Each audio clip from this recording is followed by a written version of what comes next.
எனக்கு நம்ம தியானத்துக்காக வசனம் வாசிக்கலாம். आज हमारे ध्यान के लिए एक वचन पढ़ेंगे.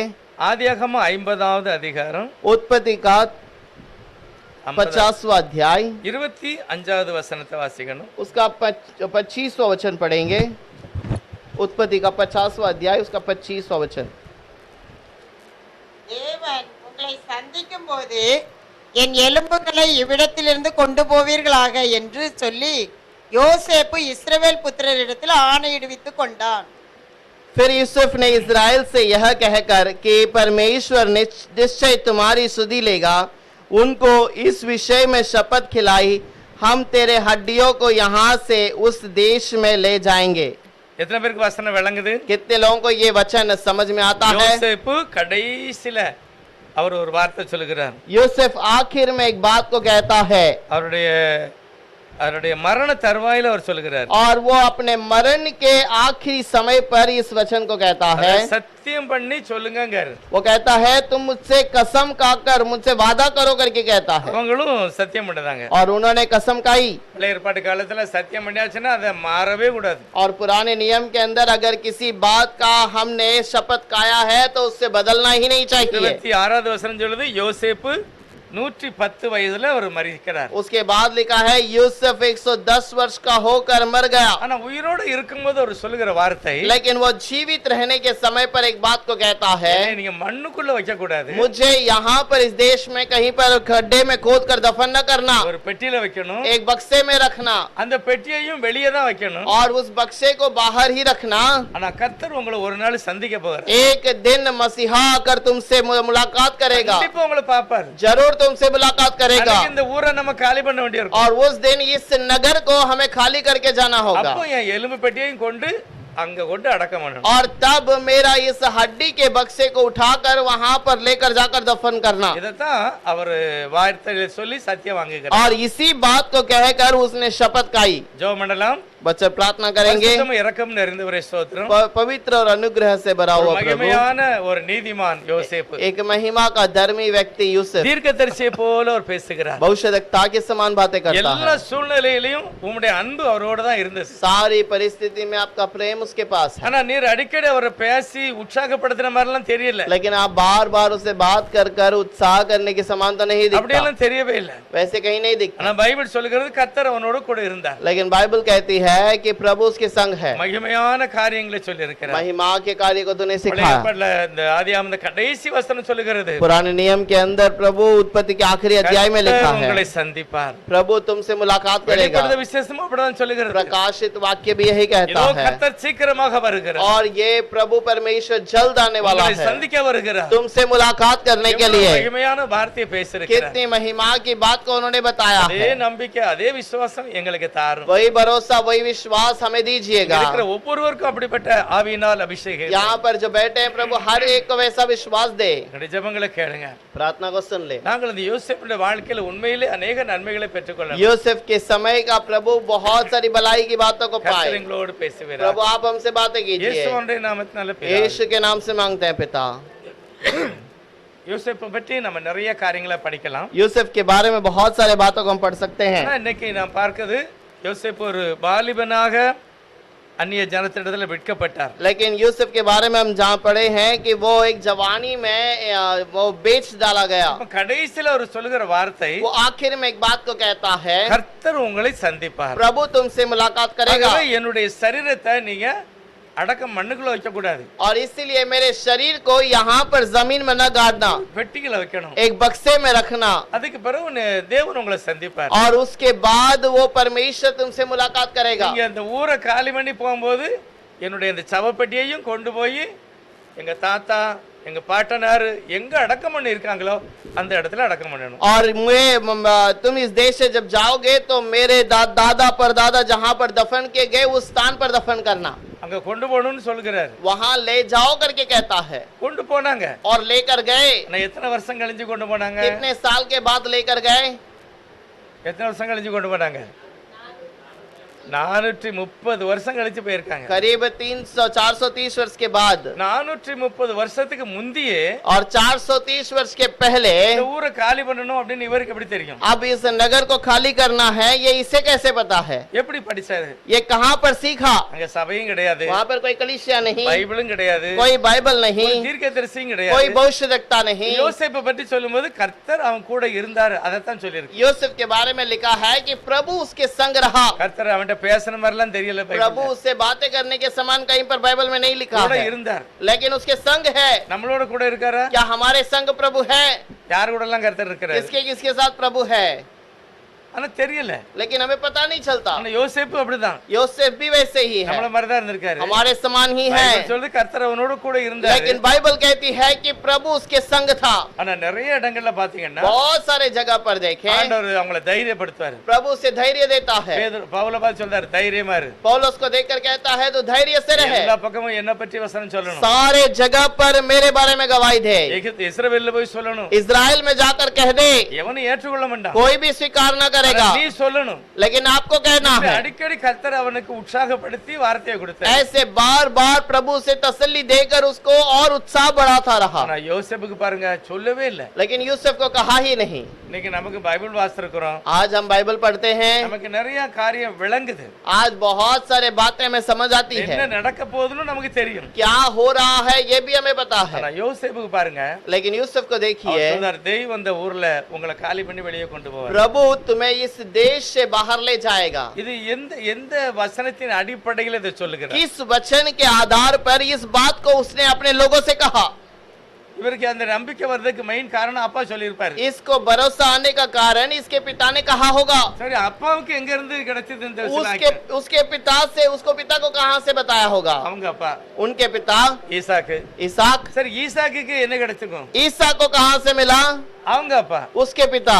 எல்லாம் நம்ம பார்க்கும்போது ये सब चीजें जब देखते हैं, முற்பிதாக்கள் அவங்களுடைய தலைமுறையை யாரையுமே அதாவது அலசடிப்படாத அளவுக்கு வார்த்தையை போதித்திருக்கிறார். और पूर्वजों ने अपने बच्चों को कहीं भटकना नहीं चाहिए करके उनको अच्छे वचनों को सिखाया, समझाया, வார்த்தைகளை சொல்லி இருக்காங்க. अच्छे बातों को समझाया है, வார்த்தை அந்த பிள்ளைகள் நல்லா பிடிச்சிருக்காங்க. और उस बात को इन बच्चों ने ठीक से पकड़ा है। ஆதியாகமம் 15வது அதிகாரத்துல उत्पत्ति का 15वां अध्याय के अंदर ஆபிரகாமோடு பேசுகிறார். प्रभु जब अब्राहम से बातें करता है, அவர் என்ன சொல்றாரு அப்படின்னா, वो क्या करता है देखिए, உன்னுடைய சந்ததியார் और तेरे संतान 400 வருஷம் அடிமைகளாய் இருப்பார்கள். 400 वर्ष तक गुलामी में रहेंगे। அதுக்கு பிறகு அவங்கள மிகுந்த ஐஸ்வர்யத்தோட நான் இந்த ஊரை காலி பண்ணி கொண்டு வருவேன். उसके बाद वो उस जगह से बहुत धनवान होकर निकल आएंगे। ஆதியாகமம் 15:13 அப்படி எழுதி இருக்கிறது. उत्पत्ति का 15वां अध्याय उसका 13वां वचन पर इस प्रकार से लिखा है, குழந்தைன்னு பிறக்கல, और उसका कोई बच्चा जन्म ही नहीं हुआ, அவர் உன்னுடைய குழந்தைகள் சந்ததி பெருசா இருக்கும்,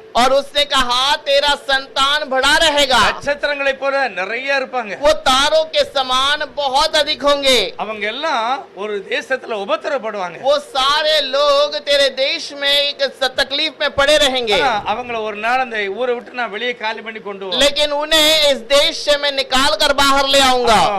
ஏழைய போக மாட்டாங்க, பணக்காரங்கள போக, और तब वो एक कंगाल के समान नहीं बल्कि अमीर बनकर निकलेंगे, நானே அவங்கள வெளியே கொண்டு போவேன், मैं खुद उन्हें वहां से बाहर ले जाऊंगा। ஆபிரகாம் நீ என்னங்க எங்கெல்லாம் நடமாடனியோ, अब्राहम तो जहां कहीं भी चल रहा था, கூடாரம் போட்டு உட்கார்ந்தியோ, जहां जहां तूने तंबुए बनाई, அந்த ஊரை பூரா நான் உனக்கு தருவேன், वो सारी जगह को मैं तुम्हें दूंगा, கண்டிப்பா நான் இதை செய்வேன்னு சொல்லியிருக்காரு. और जरूर मैं इस कार्य को करूंगा करके कहा।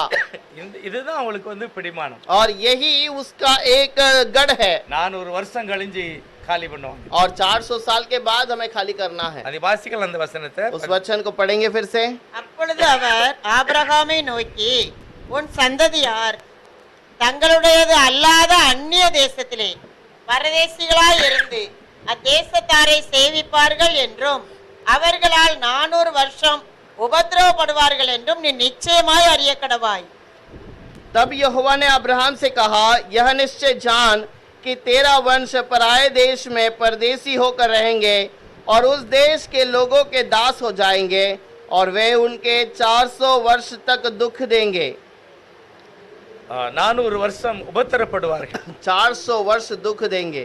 அதுக்கு பிறகு அவர்களை நான் விடுதலை ஆக்குவேன். उसके बाद मैं उन्हें छुड़ाऊंगा। ஆனா இந்த வார்த்தை தன்னுடைய பிள்ளைகளுக்கு அவங்க எல்லாம் தலைமுறை தலைமுறைக்கு போதிக்கிறாங்க. लेकिन इस बात को वो अपने पीढ़ी से पीढ़ी अलग पीढ़ी को बताते रहते हैं। என்ன அப்படின்னா, और वो क्या कारण है? உங்களுக்கு விடுதலை உண்டு, तुम्हारे लिए छुटकारा है, உங்களுக்கு ஒரு ஆசீர்வாதம் உண்டு, तुम्हारे लिए आशीष है, நீங்க அப்படியே அழிந்து போக மாட்டீங்க, और तुम ऐसे ही नाश नहीं हो जाओगे, நீங்க ஆசீர்வாதமா இருப்பீங்க.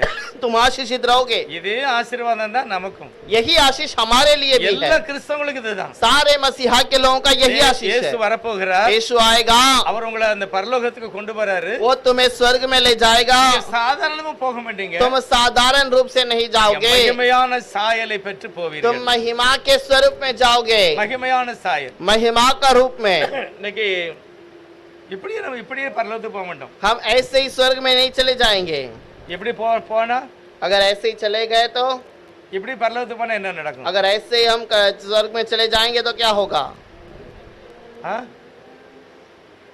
உங்க புருஷனோ உங்க மனைவியோ இல்ல உங்க பிள்ளைகளோ நல்ல அடையாளம் தெரியக்கூடிய அளவுக்கு இதே மாதிரி நம்ம பரலோகத்துக்கு போனா, अगर हम अपने पति पत्नी या बच्चों को जानते हुए हम स्वर्ग में वहां पर भी हम पहचानते रहेंगे, அங்கேயும் பாரு இதை மாதிரி தான் இருக்கும். वहां पर भी फिर इसी प्रकार रहेगा। அப்ப இன்னைக்கு நிறைய பேர் பரலோகத்துக்கு போயிட்டு வராங்களே, आज बहुत सारे लोग जो स्वर्ग में जाके आते हैं, அதெல்லாம் பொய்யுங்க தெரிஞ்சுக்கணும். ये सब झूठ है, ये समझ में आता ஏன்னா है, நம்ம இப்படியே போக மாட்டோம். क्योंकि हम ऐसे ही नहीं जाएंगे। இப்படியே போனா அது பரலோகமே கிடையாது, अगर ऐसे ही चले जाते हैं तो वो स्वर्ग ही नहीं रहेगा, மாறி தான் போவாங்க. हम रूप बदल कर जाएंगे। எப்படி எகிப்தை விட்டு வெளியே வரும்போது और जैसे मिस्र से बाहर आने के समय पर அடி உத இருந்தது, அதுல இருந்து விடுதலை. और वहां पर मार पीट पड़ रही थी, उसमें से छुटकारा, நிம்மதியான சாப்பாடு கிடையாது, और शांति का भोजन नहीं था, நிம்மதியா எங்கேயும் போக முடியாது, और शांति से अपने मर्जी से कहीं नहीं जा அதுல सकते இருந்து थे। விடுதலை ஆக்கி उस पे से छुटकारा मिला, ஆந்திரத்துல கொண்டு வந்து मिस्र में ले आया, அவங்களுக்கு நல்ல சாப்பாடு और கொடுத்து, जंगल में लाकर भोजन दिया, பைபிள் சொல்லுது அவங்க காலு வீங்கல, और उनका पैर में सुजन नहीं हुआ, செருப்பு தேயல, उनका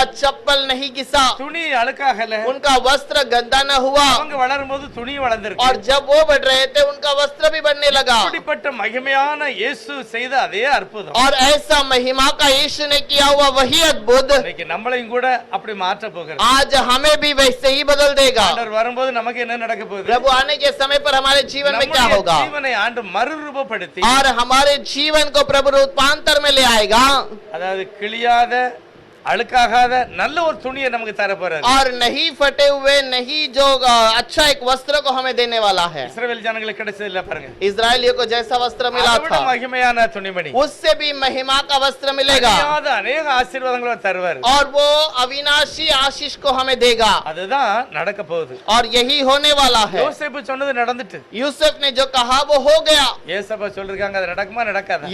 यीशु ने जो कहा क्या होगा या नहीं होगा? கண்டிப்பா நடக்கும். जरूर होगा। அப்ப இயேசுனார் கடைசில போகும்போது என்ன சொன்னாரு? अब यीशु मसीह जाने के समय पर क्या பாரு, कहा? அநியாயம் செய்தான்னா செய்யட்டும், और जो अन्याय करता है उसे करने दो, அடங்காம இருக்கானா அடங்காம இருக்கட்டும், जो आज्ञा नहीं मानता आज्ञा नहीं मानने दो, பரிசுத்தமா இருக்கானா பரிசுத்தமா जो இருக்கட்டும், पवित्र है उसे पवित्र बनने दो, நீதியா இருக்கானா நீதியா क्या இருக்கட்டும். धार्मिकता से रहता है धार्मिकता से रहने दो। ஆனா போதாது, வளரணும். लेकिन इतना ही काफी नहीं बनना चाहिए। இதுதான் நம்ம யோசேப்பு மாதிரி ஏசப்பா சொல்லிட்டு போயிருக்காங்க. और इसी प्रकार यूसुफ के समान यीशु ने कह दिया, அங்க சொன்னது நடந்துட்டு இங்கேயும் நடக்க போகுது. वहां जो कहा था वो हो गया और अभी भी होता रहेगा। அது 450 வருஷத்துக்கு பிறகு 430க்கு பிறகு நடந்திருக்கு. वो 430 वर्ष के बाद हुआ, ஆனா அங்க எப்ப நடக்குனே தெரியாது. यहाँ कब होगा पता ही ஆனா नहीं, சேலஞ்சா நடக்க போகுது. लेकिन जरूर ये बात होगी। மாறும், நம்ம சரீரம் மாற போகுது, हमारा शरीर बदल जाएगा, எல்லாம் நினைவு சிந்தனைலாம் மாற போகுது. हमारा सोच विचार बदल जाएगा, ஒரு மகிமையான ஒரு தேசத்தில் பிரவேசிக்க और போகிறோம். एक महिमा के देश में हम प्रवेश करेंगे। அவர் சொல்றாரு, என்னைய நீங்க அடக்கம் பண்ண கூடாது. वो कहता है कि मुझे कहीं दफन न करना। இப்படிப்பட்ட ஒரு பெரிய நம்பிக்கையில வளர்ந்ததுதான் யோசேப்பு. और ऐसे भरोसे पे रहने वाला ही यूसुफ है। அதுக்கு அடிப்படையான ஒரு காரியம், और उसका मुख्य कारण क्या है? அதாவது யோசேப்பை பற்றி பாத்தீங்கன்னா, पहले अगर यूसुफ के बारे में देखें, பைபிள்ல அவரை மாதிரி ஒரு ஆளே இல்ல. बाइबल में उसके समान कोई नहीं है। எவ்வளவோ பெரிய பெரிய தீர்க்கதரிசிகள் நல்லவங்களா இருந்தாங்க. कितने ही बड़े बड़े भविष्यवक्ता थे, उसके महान भविष्यवक्ता थे।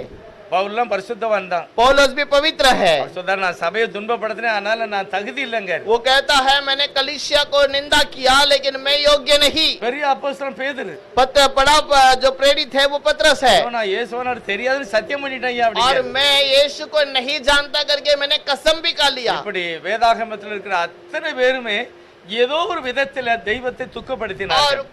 कलाम के अंदर कोई ना कोई किसी ना किसी स्थान पर प्रभु को दुखित किया है எல்லாருமே நம்மள மாதிரி தான் இருந்திருக்காங்க. और सारे लोग हमारे समान ही रहे हैं, நம்மள மாதிரி தான் இருந்திருக்காங்க பாருங்க. हमारे समान ही रहे हैं, ஆனா அவங்களையும் கூட தேவன் பரிசுத்த நிலைக்கு கொண்டு போய் लेकिन उन्हें भी प्रभु पवित्र स्थान की ओर ले गया ஆத்தை காட்டிலும் விசேஷமானவர் யோசேப்பு. और उससे सबसे बढ़कर विशेष व्यक्ति यूसुफ ஒரு है। தவறு கூட அவருடைய வாழ்க்கையில நம்ம பார்க்க முடியாது. एक भी गलती उसके जीवन में हम देख नहीं सकते எவ்வளவு மகிமையான ஒரு மனுஷனா இருந்திருக்காரு. और कितना महिमा का मनुष्य है சின்னதுல இருந்தே வாலிபத்துல இருந்தே और वो जवानी से ही கடைசி வரைக்கும் आखिर तक இவருடைய வாழ்க்கையில் இவ்வளவு மகிமையான ஒரு காரியத்தை நடப்பிப்பதற்கு மெயின் காரணம் और इसके जीवन में महान कार्य होने का एक कारण है தாயும் தகப்பனுடைய போதனை தான். उसकी माता पिता का शिक्षा அவங்களுக்கு அந்த ஆபிரகாமுடைய போதனை தான். और उनको उसका अब्राहम की शिक्षा।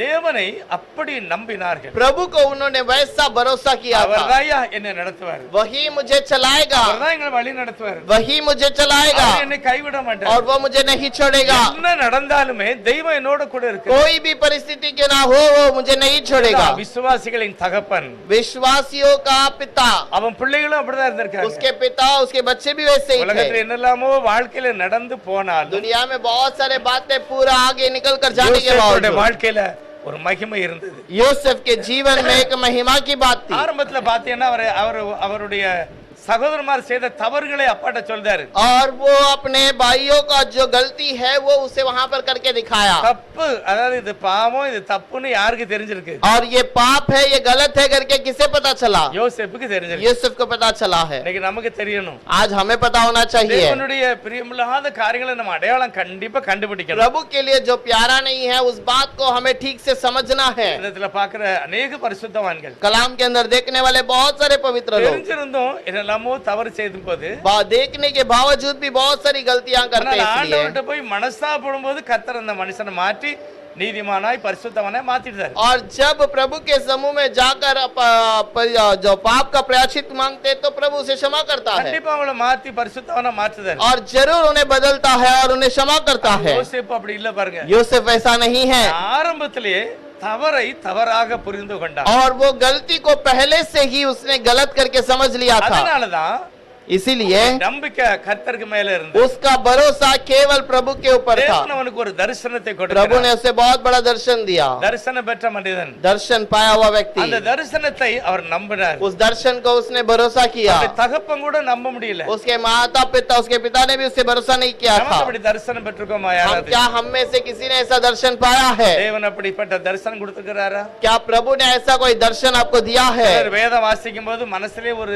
தீர்மானம் பண்ணுவாங்க. और कुछ लोग कलाम पढ़ने के समय पर मन में एक बात का निर्णय लेते हैं, ஏதாவது ஒரு செய்தியை கேட்கும் போது இருதயத்துல ஒரு தீர்மானம். या फिर कोई संदेश सुनने के समय पर मन में निर्णय लेते हैं, இல்ல வேதத்தை வாசித்து தியானிக்கும் போது சரி நான் இப்படி இருக்கணும். या कलाम पढ़ने के समय पर वो एक बात को सोचते हैं। இதெல்லாம் ஒரு நல்ல ஒரு தரிசனம்னு சொல்லலாம். और ये भी एक अच्छा दर्शन करके कह सकते இப்படிப்பட்ட हैं। அந்த யோசேப்புக்கு और ऐसे यूसुफ को நல்ல தரிசனம் இருந்தது. அவரே அந்த தரிசனத்தை ஏற்றுக்கொள்ளுகிறார். अच्छा दर्शन भी था और उसने इस दर्शन को स्वीकार भी ஆனா किया। தரிசனம் அடைந்த மனிதனுக்கு பிரச்சனை வருகிறது. लेकिन दर्शन पाया हुआ व्यक्ति को जब परेशानी आती ஆனா है, எல்லா பிரச்சனையிலுமே அவர் பின்வாங்கின மாதிரி இல்ல. सारे परेशानी में वो पीछे कभी ना हटा। இனிமேல் இது நடக்காது. अब आगे से ये नहीं होगा। நான் கண்ட தரிசனம் தோல்விதான். मैं जो दर्शन पाया ये हरावट என்னுடைய है தீர்மானம் தோல்விதான். और मेरा निर्णय एक हरावट का है। அப்படி யோசேப்பு நினைக்கவே இல்லை. ऐसा यूसुफ ने नहीं सोचा அவர் பார்க்கிறார் என்ன நடந்தாலும் சரி அப்பா என்கிட்ட சொன்னார்ல அது நடக்கும். और उसने सोचा कि कोई भी बात क्यों ना हो मुझे जो बताया गया था वो बात जरूर पूरी होगी। அவர் சொப்பனத்து நிமித்தம் அவர் சகோதரர்கள் பகைக்கிறாரு. और उसके स्वप्न के कारण उसके भाई उसे इनकार करते हैं। எதனால? किस लिए? இவன் ஒரு பெரிய ஆள் மாதிரி தன்னை காமிக்கும். ये अपने आप को बड़ा व्यक्ति बताता அது है। எப்படி? ये कैसे हो सकता அவன் है? எப்படி நம்மள ஆட்சி वो செய்வான்? कैसे मेरे पर राज्य करेगा? அவனா நினைக்கல. ஆண்டவர் அவனுக்கு அப்படிப்பட்ட தரிசனத்தை उसने கொடுக்கிறார். नहीं सोचा था लेकिन प्रभु ने उसको वैसा विचार दिया है। இருக்கிற अनेகரை கர்த்தர் அப்படிப்பட்ட மகிமையான மனுஷர்களாய் மாற்றுவார். आज प्रभु जो यहाँ पर है बहुतों को ऐसे महिमा के रूप में बदलेगा। अनेகருக்கு சாப்பாடு கொடுக்கிற மனிதர்களாக, और बहुतों को भोजन देने वाला मनुष्य बने, சரியான மனிதர்களாய் மாற்றுவார். सही मनुष्य बने. எப்படி இது நடக்கும்? ये कैसे होगा? இந்த தரிசனத்துல நான் உறுதியாக இருக்கும்போது, प्रभु के दर्शन में हम स्थिर रहने के समय நல்ல पर. ஒரு நல்ல பரிசுத்த வேதாம் ஒரு தரிசன புஸ்தகம். और एक अच्छा सा दर्शन का किताब है, இத பார்த்து நீங்க உங்களுடைய ஸ்தானத்தை நீங்க எடுத்துக்கிடலாம். और इसे देखकर प्रभु का एक स्थान को हम पा सकते நீங்க हैं, உங்களுடைய தீர்மானத்தை நீங்க எடுத்து நிரூபிக்கலாம். और उससे निर्णय को हम प्रभु के अंदर ले सकते அகலை हैं. ஜீவனுள்ள வார்த்தை. और इसीलिए ये जीवन का वचन அந்த है. வார்த்தை எடுத்து ஆண்டவரே நான் இந்த மாதிரி இருக்கணும் அப்படின்னு நீங்க ஆசைப்பட்டாலே அதை கர்த்தர் வாக்கிய பண்ணுகிறார். और उस वचन को लेकर हम कहेंगे प्रभु में ऐसा जीवन बिताना चाहिए, तो प्रभु जरूर आपको ऐसा आशीष ஆண்டவர் करेगा, அந்த இருதயத்தை வாக்கிய பண்ணுவார். और प्रभु उस हृदय की बात को पूरा करेगा. தேவன் ஜீவன் உள்ளவரா இருக்கிறார். प्रभु जीवित परमेश्वर அவருடைய है, வசனத்தை கிரியை செய்ய வைக்கிறார். और वो उसके वचन को कार्य में ले आता है, எல்லாம் அவனுக்கு நடந்தது. और सारी बातें उसके जीवन में पूरी हुई. ஆனா அவங்க அப்பா ஒரு ஆசீர்வாதம் சொல்றாரு लेकिन பாருங்க. उसके पिता ने उसको एक अलग से एक आशीष बताई है. देखिए 49வது அதிகாரத்துல 49वां अध्याय அவர் ஒரு उत्पत्ति, ஆசீர்வாதம் சொல்றாரு. वो एक आशीष को बताता है. 49:22 और 49 के अंदर 22वां वचन, यूसुफ யோசேப்பு கணிதரு செடி, அவன் நீரூற்றண்டையிலுள்ள கணிதரு செடி, அதின் கொடிகள் சுவரின் மேல் படரும், வில்வு ஏற அவனை மணமடிவாக்கி எழுதியிருக்கிறது யோசேப்பு கனிதரும் செடி. यूसुफ फलवंत लता की एक शाखा है. ஆனா இன்னும் ஒரு சில மொழிபெயர்ப்புல யோசேப்பு கனிதரும் திராட்சை செடின்னு கூட எழுதியிருக்கு. और कुछ ट्रांसलेशन में लिखा है कि वो दाख लता है, எப்படி அவர் கனி கொடுக்கக்கூடியவர் தான். और कैसे की बात हो वो फल देने वाला ही दाख लता है. முக்கியமான அடிப்படை என்ன அப்படின்னா, और इसका मुख्य कारण क्या है? அவன் இருக்கிற ஏரியாவை பாருங்க, நீரூற்று சண்டையில இருக்கிறதுனால. और वो किस स्थान पर है? वो जल के सोते के पास बैठा है. கனி கொடுக்கணும்னா தண்ணி வேணும். यदि फल देना है तो पानी चाहिए. அப்படி பைபிள்ல எங்கேயாவது எழுதியிருக்கா? क्या बाइबल में ऐसे कहीं पर लिखा है? சங்கீதம் 1ல எழுதியிருக்கு. वचन संहिता पहले अध्याय पर இந்த लिखा है, வேதாகமத்தை தினமும் வாசித்து தியானிக்கிறவன் और जो कलाम को हर दिन ध्यान कर कर पढ़ता है, அவன் வாழ்க்கையும் கூட நீர் ஓடையில ஓரமா இருக்கிற மரம் மாதிரி இருக்கும். उसका जीवन उस जल के नदी के किनारे लगाए गए पौधे के समान होगा. அப்ப சங்கீதம் 1 என்ன சொல்ல விரும்புது? अब वचन संहिता पहला अध्याय क्या कहना चाहता யோசேப்பு है? மாதிரி நீங்களும் மாறலாம். यूसुफ के समान तुम भी बदल அது सकते உங்க हो. கையில தான் இருக்கு. वो तुम्हारे ही हाथ में है, உங்க கையில தான் இருக்கு. तुम्हारे हाथ में है. மரம் தானா ஒரு இடத்துல போய் அது முளைக்க முடியாது. एक पेड़ खुद से एक जगह पर जाकर फलवंत नहीं हो सकता, யாரோ வைக்கணும். कोई ना कोई उस पौधे को वहां पर लगाना पड़ेगा. அந்த இடத்துல வச்சா அது அந்த ஆசீர்வாதத்தை उस எடுத்துக்கணும். जगह पर रहेगा तो वो उस आशीष को ले सकता है. சங்கீதம் சொல்லுகிறது, लेकिन वचन संहिता में लिखा நீங்களே है, நீரூற்றாண்டையில போய் நடலாம். और तुम खुद अपने आप को उस सोते के सामने लग सकते हो, நீங்க போய் அந்த இடத்துல உட்காரலாம். और तुम उस स्थान पर जाकर बैठ இது सकते हो. சங்கீதத்துல தாவீது ராஜா சொல்லுகிறார். वचन संहिता के अंदर दाऊद राजा कहता है, உங்களுக்கு ஒரு ஆசை இருந்துன்னு வச்சுக்கோங்க, तुम सबको यदि एक विचार है, உங்களுடைய வாழ்க்கையும் கூட நீரு ஊற்றாண்டையில இருக்க முடியும். तुम अपने आप को एक जल के सोते के सामने लगाना चाहते हो, அதான் அப்பா சொல்றாரு பாருங்க, और वहां पर उसका पिता कहता அவன் है, நல்ல இடத்துல அப்படி கனி தரக்கூடியவனா இருந்தால் और वो उस फलदारी स्थान पे रहने के बावजूद, அதனுடைய கொடிகள் படர்ந்து ஏரியா விட்டு வெளியே வரைக்கும் போகுது. और उसकी शाखा वहां पर बढ़कर उस जगह को पार कर जाती है, அதாவது எல்கே தாண்டி அவன் கொடி படருது. और उसका जो दाग है, वो जो शाखा है वो बढ़कर और दूर जाता है. 23வது வசனம் சொல்லுகிறது, 23वां वचन में लिखा है, வீரர் அதாவது அடிக்கிறவர்கள் அவனை மனம் அடிவாக்கினார்கள். और धनुरी दारियों ने उसको मारने के लिए विचार पे आते அவனை हैं, மனம் அடிவாக்கினார்கள். और उसके मन को वो मारना चाहते ஆனா हैं, அவன் எல்லாத்திலுமே தைரியமாக இருக்கிறான். लेकिन सारे बातों में वो दृढ़ है. அவன் ஒண்ணுலயுமே பயப்படல. वो किसी बात में चिंता नहीं அது किया. எப்படி அப்படின்னா, ये किस लिए?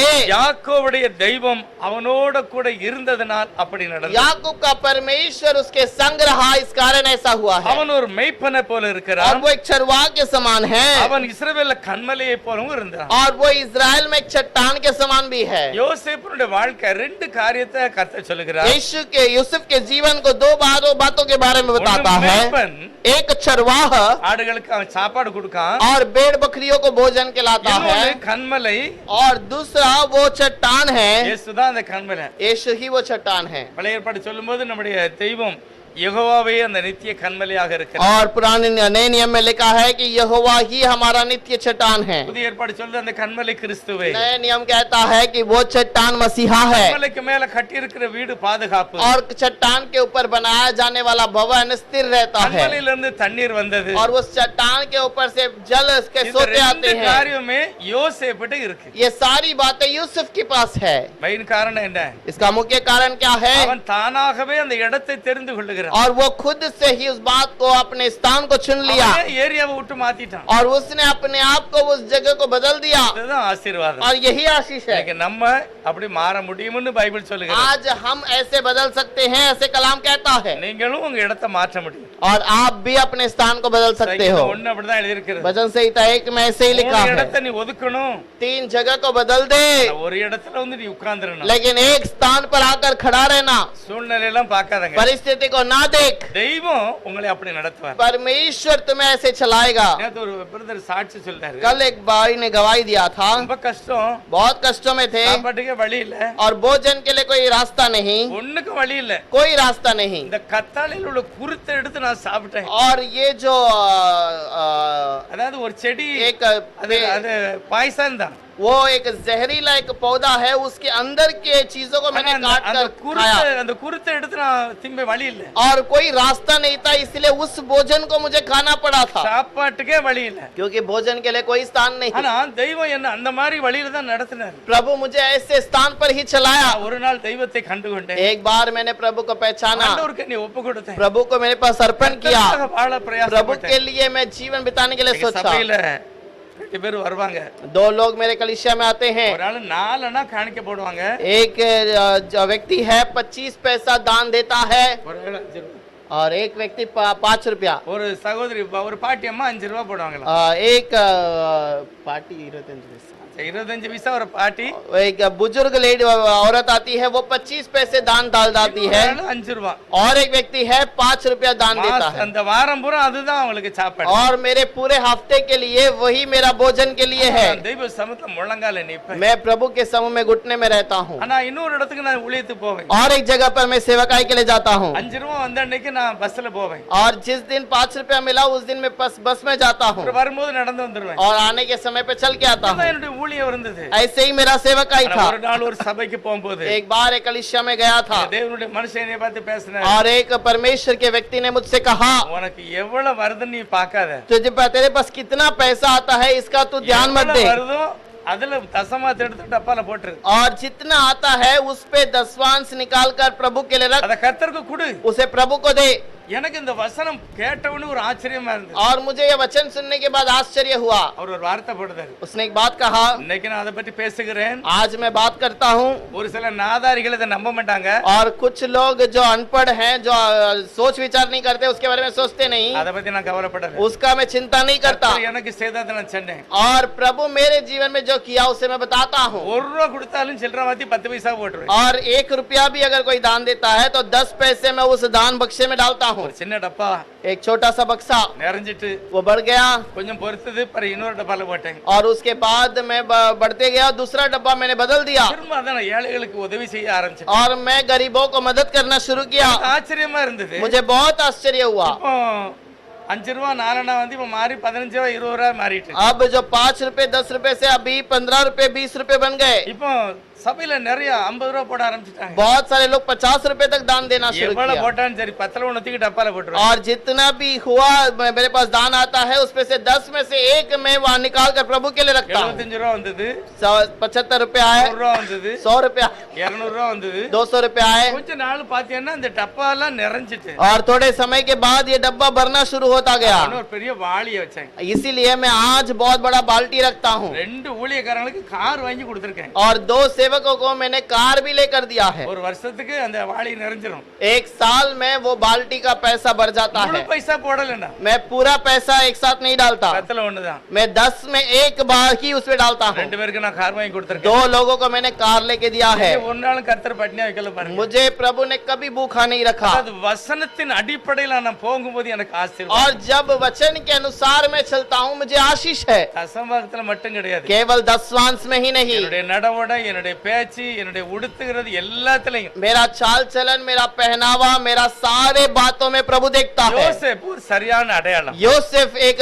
सही चिन्ह है। வாலிபத்துல वो அந்நிய जवान தேசத்துக்கு வித்துட்டாங்க. जवानी में उसको अन्य देश में बेच दिया गया உடுத்தின துணியை நல்ல துணியை எடுத்துட்டு ஆவா துணியை தான் உடுத்துறாங்க. और जो खराब वस्त्र को निकाल कर एक बेकार वस्त्र ही पहना रहा। தெரியுமா அங்க கொண்டு ஏலம் போடுவாங்க. वहाँ जाकर उस वस्त्र को बेचते हैं। அங்க கொண்டு அந்த ஆளை நிறுத்தி ஏலம் போடுவாங்க. उस व्यक्ति को खड़ा करके वहाँ पर उसको दाम में बेचा जाता है வாங்குறவன் சும்மா வந்தெல்லாம் வாங்க வேண்டாம். और वो आने वाला व्यर्थ में नहीं लेकर जाएगा। எல்லாம் துணியை எடுத்துட்டு ஆளை நல்லா பார்த்துட்டு ஏதாவது மிஸ்டேக் இருக்கா ஏதாவது காயம் இருக்கா அது வியாதி இருக்கா எல்லாம் செக் பண்ணி தான் வாங்கிட்டு போவான். और वो व्यक्ति को खरीदने वाला भी सामने से देखता है कि इसके शरीर में कोई घाव है या कोई बीमारी है, ये सब देखने के बाद ही खरीदता है।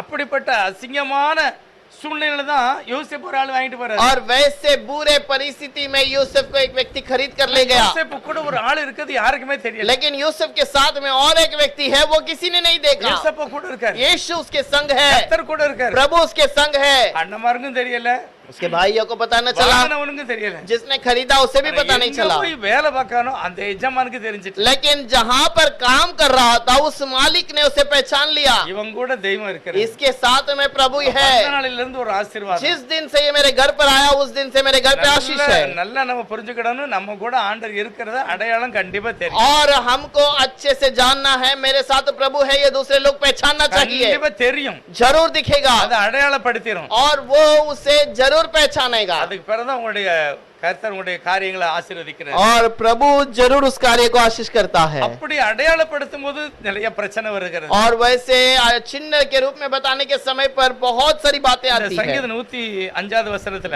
भजन संहिता 105 के अंदर அந்த 19வது வசனத்தை வாசிக்கலாம். 19वां वचन को पढ़ेंगे। 105வது சங்கீதம் 105 भजन அதுல संहिता 19வது வசனம். उसके अंदर 19वां वचन। அதாவது கர்த்தர் அவன்கிட்ட ஏதோ அவனை குறித்து ஏதோ வார்த்தை சொல்லி இருக்கிறார். அந்த வார்த்தையை யோசேப்பினிடத்தில் நிறைவேறும் வரைக்கும் அவனுக்கு சொன்ன வசனம் அவனை புடமிட்டது. तब जब तक कि उसकी बात पूरी न हुई तब तक यहोवा का वचन उसे कसौटी पर कसता रहा। அப்போ சூழ்நிலை ஏதோ நடக்கல. अब ऐसे ही कोई परिस्थिति में नहीं हुआ யோசேப்பை வசனம் புடமிட்டது. और वचन ने उसको कसौटी पे कसता रहा। அடுத்து போட்டிருக்கிறது और उसके बाद लिखा है 18வது வசனம். 18वां वचन। அவன் கால்களை விலங்கு போட்டு ஒடுக்கினார்கள். और उसके पैरों में जंजीर डालकर उसे कस कर रखा। அவன் பிராணன் இரும்பிலே அடைக்கப்பட்டிருந்தது. और उसका जो प्राण है वो लोहे के अंदर फंसाए रखाया गया। சொன்ன வார்த்தை நிறைவேறும் அளவும் அவனை வசனம் புடமிட்டது. और प्रभु का वचन बताए जाने तक वचन ने उसे कसौटी पर कसता रहा। நிறைய பேருக்கு தமிழ்ல சில அர்த்தம் தெரியாது. बहुत लोगों को वो कुछ अर्थ तमिल में समझ में नहीं आता होगा। புடமிட்டது அப்படின்னா और उसको कसता रहा मतलब தங்கத்தை தீல போட்டு நல்லா தண்ணி மாதிரி உருக்கி और जैसे एक सोने को आग में पिघलवा देते हैं அதுக்கு பிறகு அதை வெளியே ஒரு இதுல ஊற்றிடுவாங்க. और उसके बाद उसे एक दूसरे बर्तन में डाल देते हैं। சுத்தியல வச்சு நல்லா அடிப்பாங்க. उसके बाद उसे हाथोड़े से मारते அதுல हैं உள்ள அழுக்கு ஏதாவது இருந்தா வெளியே போயிடும். और उसके ऊपर कोई धूल मिट्टी होगी तो वो निकल जाएगा। அப்படிதான் என்னை கர்த்தர் அடித்தார்னு சொல்றாரு. और वैसे प्रभु ने मुझे मारा है करके यूसुफ कहता है। தீல போட்டு போட்டு அடிச்சாரு அப்படி. और उसने आग में डाल कर मुझे मारा। அடுத்து போட்டிருக்கு 20வது வசனத்துல. उसके बाद 20 में लिखा है ராஜா ஆள் அனுப்பி அவனை கட்ட விழ்க்க சொன்னான். तब राजा ने दूत भेजकर उसे निकलवा लिया। அவன் ஜனங்களை அதிபதி அவனை விடுதலை ஆக்கினார்கள். और देश देश के लोगों ने उसे वहां से छुटकारा दिया। யோசேப்பு விற்கப்பட்டார். यूसुफ बेचा गया ஒருவன் அதை விலை கொடுத்து வாங்கிட்டான். और एक ने उसे खरीद लिया। அவங்க விலை கொடுத்து வாங்கி கொண்டு வியாபாரம் கொடுத்தாச்சு. और वो वहां पर बेचने वाला मोल लेकर खरीद लिया। அவன் தன்னுடைய வீட்டுல அவனை வேலைக்கு வச்சிருக்கான். और वो उसके घर पर वहां पर काम के लिए रखा है। யோசேப்பு அடிமையாக வேலை செய்கிறார். और यूसुफ एक गुलामी में काम करता है। இது எல்லாம் இன்னும் நடக்கல. ये सारी बातें अभी तक हुई नहीं। ஆண்டவர் ஆபிரகாம்கிட்ட பேசும்போது இது நடக்கல. प्रभु अब्राहम से कहने के समय पर ये नहीं हुआ, இதெல்லாம் இவங்க இப்படி செய்வாங்கன்னு சொல்லிதான், और ये सारे लोग ऐसे काम करते हैं इसलिए அதாவது உன்னுடைய பிள்ளைகளுடைய வம்சத்துல तेरे बच्चों के वंश के अंदर நல்ல மனிதனை உபத்திரவப்படுத்த போடுவாங்க, और अच्छे मनुष्य को तकलीफ पे डालेंगे, அடிமையா தள்ளுவாங்க. गुलामी में ढकेल दिए जाएंगे, அவங்க போனதுனால அப்புறம் இவங்களும் அடிமையா போறாங்க. और वो गुलामी में गए इसीलिए ये लोग भी गुलामी में चले गए। நான் உங்களை அடிமைப்படுத்தல, मैं तुम्हें गुलामी में नहीं ले आया, நீங்களே உங்களை அடிமையா ஆக்கிருதீங்க. तुमने अपने आप को गुलामी में रखा, ஆனால் நான் 400 வருஷத்துக்கு பிறகு வெளியே கொண்டு और इसीलिए 400 वर्ष के बाद तुम्हें बाहर ले आया। எனக்கு முந்தி தெய்வம் தரிசனத்துல சொல்லுகிறார். और जो बातें होने वाली है उसके पहले प्रभु से दर्शन में ले आता இது है। யோசேப்புக்கு தெரிஞ்சுக்கிட்டு, ये यूसुफ को पता चल गया, அதனாலதான் எல்லா சூழ்நிலையிலுமே அவர் மன ரம்யமாக இருக்கிறார். और इसीलिए सारे परिस्थिति में भी वो मन के अंदर खुशी से रहता है।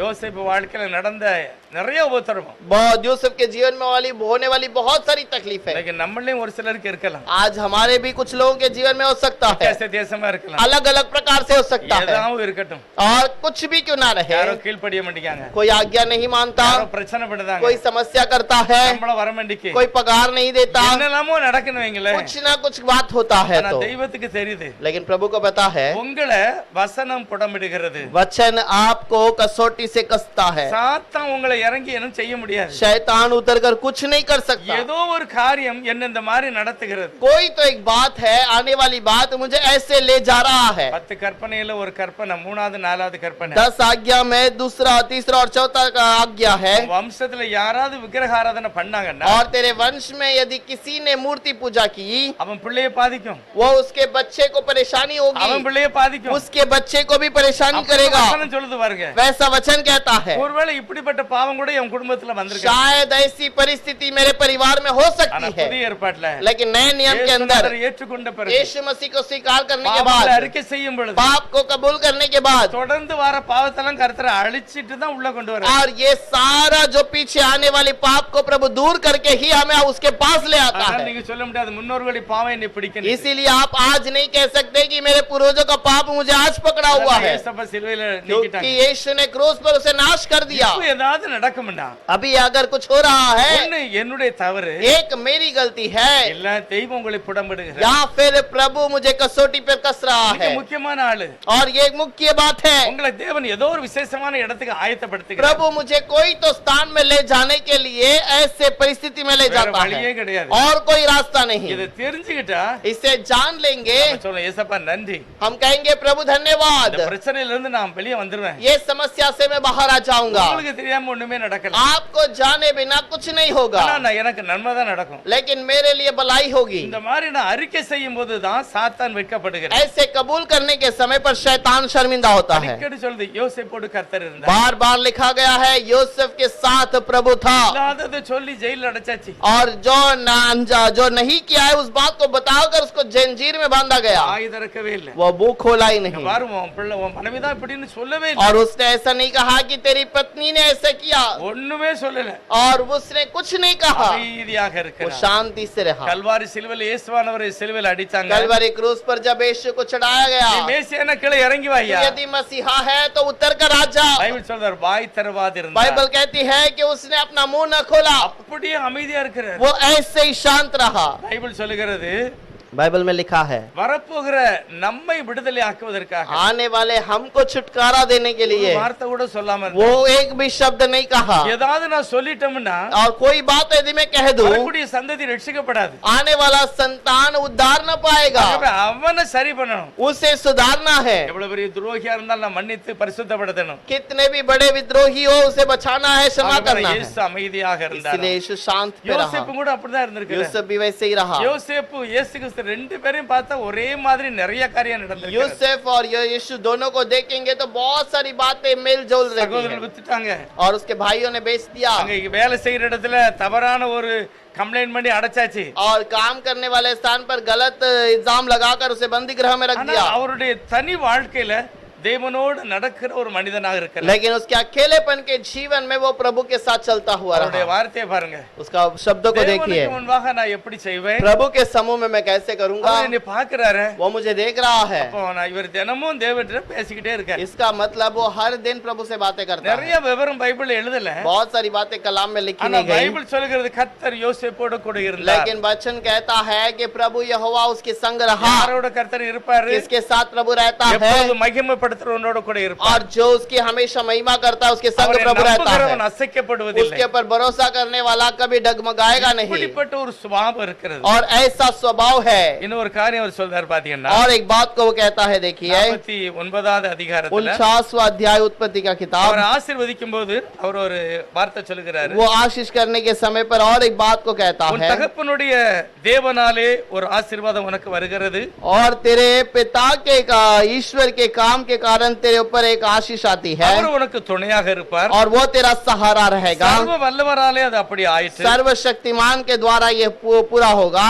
மேல இருந்து வருகிற ஒரு ஆசீர்வாதம், और ऊपर से आने वाली एक आशीष, பூமியில இருந்து ஒரு ஆசீர்வாதம், पृथ्वी पर से आने वाली ஒரு आशीष, ஜனத்தினால் ஒரு ஆசீர்வாதம், और लोगों के बीच में से आने वाली இது आशीष, எல்லாமே உன் தலைக்கு மேல இருக்கிறது. ये सारी बातें उसके सर पर है। இது கடைசியில தகப்பனார் அவன் ஆசீர்வதிக்கிறார். और आखिर में उसने अपने पिता को आशीष किया। ஆசீர்வாதம் தாய் தகப்பன் மூலமாக அவனுக்கு கிடைத்தது. आशीष पिता के द्वारा उनके बीच में हुआ है। பிறந்த உடனே அவங்க அம்மா இறந்து போச்சு. और वो जन्म लेने के बाद उसका वहां पर माँ मर गई थी। எப்ராத்தா, அதாவது பெத்லெஹேமுக்கு வார வழியில தான் யோசேப்பினுடைய தாயார் இறந்தது. और एप्राता बेतलेहम के आने वाले रास्ते पे उसकी माँ वहां पर मर गई थी। இயேசுவானவர் கூட அங்கதான் பிறந்திருக்கிறார். यीशु मसीह का जन्म भी ऐसे ही रास्ते पर हुआ। யோசேப்பினுடைய வாழ்க்கையில இருந்த தனி வாழ்க்கையில உள்ள தேவனோடு இருந்த ஐக்கியம், और यीशु मसीह का और यूसुफ के जीवन में प्रभु के साथ में मिलने वाला एक समय, நீர்க்காலில் ஓரமா இருந்த போல இருந்திருக்கிறார். और वो एक जल के सोते के किनारे लगाए गए पौधे के समान பரிசுத்த है। ஆவியானவரோடு இருந்திருக்கிறார். और पवित्र आत्मा के साथ रहा, தேவனோடு இருந்திருக்கிறார். प्रभु के संग रहा, தினமும் தன்னைத்தானே பரிசோதித்து தனியா இருந்திருக்கிறார். हर दिन अपने आप को पवित्र करता रहा, சூழ்நிலையெல்லாம் பார்க்கல. परिस्थिति को नहीं देखा। ஜெயிலுக்கு வந்தாச்சு, जेल में आ गए, இனி எனக்கு விடுதலையே கிடையாதுன்னு நினைக்கல. अब मुझे कोई वहां पर छुटकारा है ही नहीं करके कहा। அவனுக்கு தெரியும் கர்த்தர் என்னோடு கூட उसने இருக்கிறார். कहा प्रभु मेरे संग है। காலையில எழும்பி இருக்கிறாரு. सुबह उठा, காலையில ஏதாவது அங்க ஜெயில என்ன சாப்பாடு கொடுத்தாங்க தெரியல. जेल में क्या खाना दिया पता नहीं, ஆனா மத்தியான சாப்பாடுக்கு அரண்மனைக்கு போனா அவருக்கே தெரியாது. लेकिन दोपहर का खाना खाने के लिए उसको राजा के साथ बैठना है ये उसे भी पता नहीं, அவருக்கே தெரியாது. उसे भी नहीं पता। தேவன் ஒரு சில தரிசனங்களை அவர் காண்பிக்கிறார். प्रभु एक दो दर्शन को दिखाता है। ராஜாவுக்கு முன்னால நிக்கக்கூடிய ஒரு சூழ்நிலை வரும்போது राजा के सामने खड़े रहने वाला जब परिस्थिति आता है, தேவனே அந்த ஒழுங்கப்படுத்துகிறார். प्रभु खुद उस बात का निर्णय लेता है, அவருக்கு ஒரு சொப்பனத்தை கொடுத்துட்டாரு. और उसको एक स्वप्न दिया। இந்த சொப்பனத்துக்கு அர்த்தம் யாராலுமே சொல்ல முடியல. इस स्वप्न का अर्थ कोई भी नहीं बता पाया, ஆண்டவர் யோசேப்புக்கு அன்னைக்கே சொல்லி காமிச்சிட்டாரு. लेकिन यूसुफ को प्रभु ने उसी दिन बता दिया, அவனுக்கு நல்லா தெரிஞ்சு போச்சு இன்னைக்கு கர்த்தர் என்னை விடுதலையை கொண்டு और उसे अच्छे से पता चल गया प्रभु मुझे आज छुटकारा देकर ले जाएगा। ரொம்ப சந்தோஷம் வந்திருப்பாரு. बहुत खुशी में रहा होगा। ஆனா அங்க ஒரு சொல்லுதான், वहां पर एक व्यक्ति कहता है, யோசேப்புங்கிற ஒரு அடிமை இருக்கிறான். यूसुफ नाम का एक गुलामी है, ஒரு அடிமை, அவன் எபிரேயன். और वो इब्रानी है, वो ஆனா गुलामी है, அவனோட தெய்வம் இருக்கிறாரு. और उसके साथ प्रभु है। அவன் எவ்வளவு ரகசியம் இருந்தாலும் வெளிப்படுத்திடுவார். और कितना भी वो गुप्त बात है तो वो प्रकट कर देगा। ராஜா சொல்றாரு, அந்த ஆளை கூட்டிட்டு வாங்க. राजा कहता है उसे ले आओ, அவன் நல்ல முடி வெட்டி சேவ் பண்ணி குளிச்சு புது துணி போட்டு வராரு. और अच्छा सा बाल काट कर शेव कर कर नहा धोकर अच्छा वस्त्र पहनकर राजा के सामने खड़ा हुआ। உடனே ஒரு வார்த்தை சொல்லுகிறார். जैसे ही वो खड़ा हुआ उसने प्रभु से कहा, ராஜாவுக்கு கண்ட சொப்பனம் இருக்கு பாருங்க, राजा ने जो स्वप्न देखा है அது ஒரு மங்களகரமானது. वो एक बहुत ही सुंदर एक बात அது है, ஆசீர்வாதம். वो आशीष की बात है, பயப்பட வேண்டாம். डरना नहीं। ராஜா இன்னும் பேசவே இல்லை அவன்கிட்ட. राजा ने अभी तक बातें नहीं किया, சொப்பனத்தை பத்தி சொல்லவே இல்லை. स्वप्न के बारे में कुछ आरंभ भी नहीं किया। சொல்லாமலே யோசேப்பு சொல்றாரு, ஐயா உங்களுக்கு நல்லது நடக்க போகுது. यूसुफ के उसने पहले ही बता दिया ये एक खुशी की बात है। திரும்ப தான் ராஜா சொப்பனத்தை சொல்றாரு. फिर राजा स्वप्न को बताता है, யோசேப்பு அருமையான விளக்கம் और கொடுக்கிறார். यूसुफ ने उसे बहुत अच्छे से उसका अर्थ 7 समझाया। வருஷம் தேசம் நல்லா இருக்க போகுது. 7 वर्ष देश में अच्छा फलदारी है, 7 வருஷம் ஒரு பஞ்சம் வரப்போகுது. 7 साल तक वहाँ पर இதுல वहाँ कष्ट விடுதலை होंगे, ஆக்கணும்னு சொல்லி தெய்வம் உனக்கு வெளிப்படுத்திருக்கிறார். और तू उस लोगों को बचाने के लिए तुझे प्रभु ने रास्ता दिखाया। நான் ஒரு ஆலோசனை கொடுக்கேன். मैं एक बात को कहता हूँ, இதுல இருந்து நீ தப்பித்துக் கொள்ளணும் அப்படின்னா इससे बचना है तो தேவாவி உள்ள ஒரு மனுஷனை நீங்க அதுக்கு ஏற்பாடு பண்ணுங்க. एक सही व्यक्ति को, प्रभु के आत्मा से भरे व्यक्ति को चुन ले அவர் என்ன சொல்றாரு அதுபடி செய்யுங்க. और जो कहता है उसे कर ले। உடனே ராஜா பாக்குறான், राजा ने तुरंत देखा இவ்வளவு மகிமையான ஒரு மனுஷன், ऐसा महिमा का व्यक्ति கர்த்தருடைய ஆவி அவன்கிட்ட இருக்கு, और प्रभु का आत्मा उसके ऊपर என்ன है। அருமையான ஒரு விளக்கம், कितना अद्भुत उसका अर्थ है। உன்னை போல மனுஷனே இல்ல, तेरे समान कोई नहीं, நீதான். तू ही है। உடனே தன்னுடைய மோதிரத்தை கொடுக்கிறாரு, तुरंत अपनी अंगूठी को दे दिया விலையுயர்ந்த ஒரு துணியை போடுதாங்க, और एक कीमती वस्त्र को दे दिया। நல்ல ஒரு ஸ்தானத்தை கொடுத்துட்டு अच्छा वस्त्र को देकर, स्थान को எல்லாரும் देकर அவனை பணிந்து கொள்ள வேண்டும், सब लोग उसको नमन करना है, எல்லாரும் அவனுக்கு மரியாதை செலுத்தணும். सब लोग उसको उसको सामने उसको आदर करना है। இது வரைக்கும் யோசேப்பை பற்றி என்னெல்லாமோ பேச்சு நடந்தது. आज तक यूसुफ के बारे में क्या क्या गलती बताया गया। யோசேப்பு உத்தரவு இல்லாம யாரும் பேசக்கூடாது, यूसुफ के मर्जी के बिना कोई बात भी नहीं करना, அந்த மாதிரி ஒரு அடையாளம் போட்டாங்க பாருங்க. वैसा एक चिन्ह दे दिया। கர்த்தருடைய ஆண்டவர் உள்ள இருக்கிறாரு, प्रभु अंदर है அவன் பயங்கரமான காரியங்களை யோசித்து செய்கிறார். और वो प्रभु बहुत अच्छे विचार के साथ कार्य யோசேப்போடு को करता கர்த்தர் है। இருந்தார், यूसुफ के साथ प्रभु था। சொல்லுகிறாரு, वो कहता है 10ல 1 தான் கடவுளுக்கு கொடுக்கணும்னு பார்த்திருக்கோம். 10 में 1 ही प्रभु को देना है करके हमने देखा है। இவர் சொல்றாரு 5ல 1 கொடுக்கணும். उसने कहा 5 में 1 देना है, இதெல்லாம் கவர்மெண்ட்டுக்கு வரணும் அப்படிங்கிறார். और ये 5 में 1 चीज तुम्हारे घर से गवर्नमेंट को देना है। இவர் சொன்ன எல்லாத்தையுமே ராஜா கேட்டார். और ये जो भी कहा सब बातों को राजा ने सुना। பைபிள் சொல்லுது கடற்கரை மணலை போல தானியத்தை சேர்த்து வைத்தார். उसने कहा कि वहां पर लिखा है कि वो समुद्र के किनारे ये बालू के समान अन्न को जमा करके रखा। அவ்வளவு நிறைவான நிறைச்சு வச்சிருக்காங்க. उतना भरपूर उसने दान इकट्ठा कर लिया। முதல்ல அற்புதம், पहले अद्भुत, தானியங்களை நிறைத்து வைக்கிறார். उसने बहुत सारे धान्य को भर दिया। ஏசப்பா என்ன செய்தாங்களா? प्रभु यीशु ने क्या किया? தானியத்தை விதைத்தார். और उसने उस बीज को बोया। காலையிலே வந்து விதைக்கிறார் वो வசனத்தை. सुबह में आकर वचन को बोता है। நிறைய பேர் வசனத்தை கேட்டாங்க. बहुत सारे लोगों ने वचन को பெரிய सुना। கூட்டமே கூட போகுது. बहुत बड़ा झुंड इकट्ठे होने वाले ஆனா हैं। ஒரு கல்யாணத்துல ஆண்டவரை கூப்பிட்டாங்க. कानाऊर के उस शादी के घर पर प्रभु को आकर वहां पर देख लिया।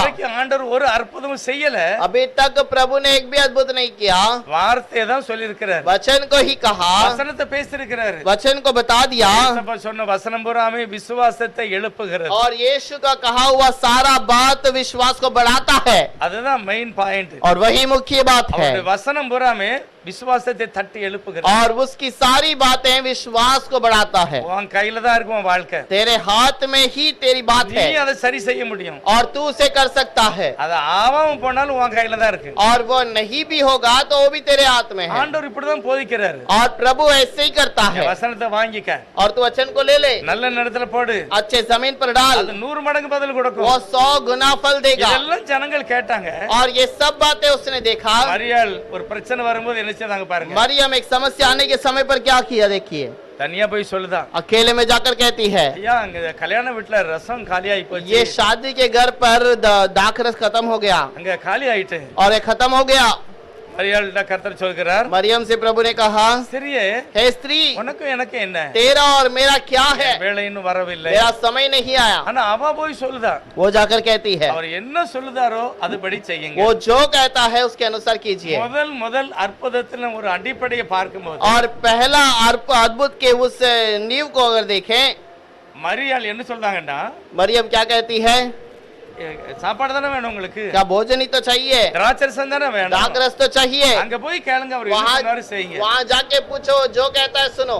இதே மாதிரிதான் பார்வோன் அரண்மனையிலே நடந்தது. और इसी प्रकार फेरोन के उस राजमहल में हुआ। கொஞ்சம் वंद உடனே எல்லாரும் பார்வோன்ட்ட போய் கேட்காங்க. और सारे लोग फेरोन के पास जाकर मांगते हैं। எல்லா இடத்துலயும் கொஞ்சம் சாப்பாடு போச்சு. सारे जगह पर अकाल पड़ी है, कहीं पर भोजन இதே नहीं। வார்த்தை தான் மரியாள் சொன்ன மாதிரி சொல்றான். फारोन भी इसी बात को जैसा मरियम ने कहा, என்கிட்டயே வந்தீங்க, मेरे पास क्यों आते हो, யோசேப்பிட்ட போங்க, जाओ तुम यूसुफ के அங்க पास, போய் கேளு. எப்படி उसके पास जाकर मांगो। எப்படி கரெக்டா ஆண்டவருடைய பிரசன்ன மாதிரியே யோசேப்பு மாறிட்டார். यूसुफ का प्रशंसा प्रभु यीशु के समान बदल गया। அவனுடைய அந்த தேசத்தில் உள்ள ஜனங்களுடைய பஞ்சம் மட்டும் போகல, और उस केवल उस देश का अकाल नहीं गया, எல்லா ஜனங்களுக்கும் ஆகாரம் அங்க இருந்து போச்சு. सारे देश के लोगों के लिए भोजन वहां से गया। ஆனா லூக்கால சுவிசேஷத்துல, लेकिन லூக்கா எழுதின அப்போஸ்தலர் நடபடிகள்ல लूक के लिखा हुआ प्रेरितों का किताब, இதெல்லாம் எதுக்காக நடந்தது அப்படின்னு போட்டிருக்காரு பாருங்க. ये सब किस कारण हुआ है करके लिखा है. எதுக்காக देखिए நடந்தது? प्रेरितों के किताब में 7வது அதிகாரத்துல 7वां अध्याय, தயவுசெய்து அந்த அவரது தரிசனத்தை பத்தி சொல்லும்போது उस दर्शन के बारे में वहां पर देखिए எதனால யோசேப்புக்கு இவ்வளவு ஒரு பிரச்சனை வந்தது, किस कारण यूसुफ को ये समस्या आई, எதனால அவனை கொண்டு அங்க விட்டாரு, किस लिए प्रभु ने उसे वहां पर छोड़ा, ஜனங்கள் எப்படி ஆசீர்வதிக்கப்பட்டார்கள், और किस कारण लोग वहां पर आशीषित पाए.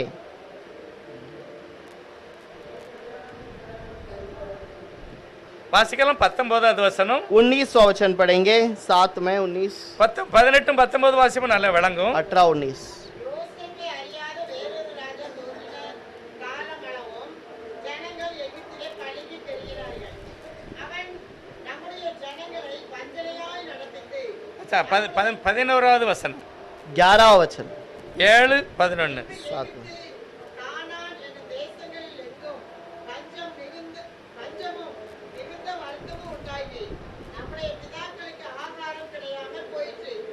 அப்பொழுது எகிப்திலே தானியம் உண்டது யாக்கோபு கேள்விப்பட்டு நம்முடைய பிதாக்களை முதலாந்தரம் அனுப்பினார். சரி போதும். இதுல என்ன எழுதி இருக்குன்னா, यहाँ पर क्या लिखा है, நம்முடைய முற்பிதாக்கள், நம்முடைய அம்மா அப்பா, और हमारे बाप दादाओं को, நம்முடைய சந்ததி, கிறிஸ்தவ சந்ததி हमारा मसीहा के इस झुंड को, சாப்பாடு இல்லாம செத்து போக பார்த்தாங்க. और वो बिना भोजन के मरने के परिस्थिति में थे, அதுக்காகத்தான் யோசேப்பு முதல்ல அனுப்பிட்டாரு. और इसीलिए यूसुफ को पहले वहां भेजा गया. யோசேப்பு எதுக்காக அனுப்பப்பட்டாரு? यूसुफ क्यों वहां पर भेजा गया, சத்துரு இந்த தேசத்துல பஞ்சத்தை வர வச்சு और शत्रु इस देश पर अकाल ले आएगा, யூத ஜனங்கள், அதாவது முற்பிதாக்கள் அழிவதற்கு நேராக கொண்டு போகிறார். पूर्वजों को या यहूदियों को नाश करने के विचार में ले जाता ஆனா है. தேவனோ लेकिन प्रभु முற்பிதாக்களை காப்பாற்றுவதற்காக उससे पूर्वजों को बचाने के लिए இந்த யோசேப்பை அங்க அனுப்புகிறார். इस यूसुफ को वहां पर ले गया. யோசேப்பு தன்னுடைய ஜனத்துக்கு எல்லாம் ஆகாரம் கொடுத்தார். यूसुफ ने अपने लोगों को भोजन दिया.